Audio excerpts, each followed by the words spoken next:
সাত সকালে ভূমিকম্পে কেঁপে উঠল দক্ষিণবঙ্গ। শুক্রবার সকাল 10টা বেজে 10 মিনিটে রিক্টার স্কেলে 5.7 মাত্রার একটি ভূমিকম্প অনুভূত হয়। ন্যাশনাল সেন্টার ফর সিসমোলজির তথ্য অনুযায়ী কম্পনের কেন্দ্র ছিল বাংলাদেশ। কম্পন অনুভূত হয়েছে কলকাতা, হাওড়া, পশ্চিম মেদিনীপুর সহ দক্ষিণবঙ্গের বিভিন্ন জেলায়। এমনকি মুর্শিদাবাদেও কম্পনের স্পষ্ট অনুভূতি পান স্থানীয় বাসিন্দারা।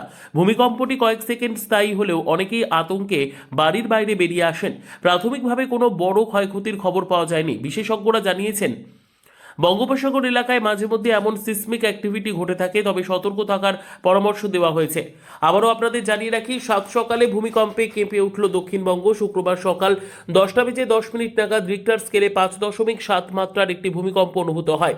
ন্যাশনাল সেন্টার ফর সিসমোলজির তথ্য অনুযায়ী কম্পনের কেন্দ্র ছিল বাংলাদেশ। কম্পন অনুভূত হয়েছে কলকাতা, হাওড়া, পশ্চিম মেদিনীপুর সহ দক্ষিণবঙ্গের বিভিন্ন জেলায়। কম্পন অনুভূত হয়েছে মুর্শিদাবাদের বিভিন্ন জায়গাতেও।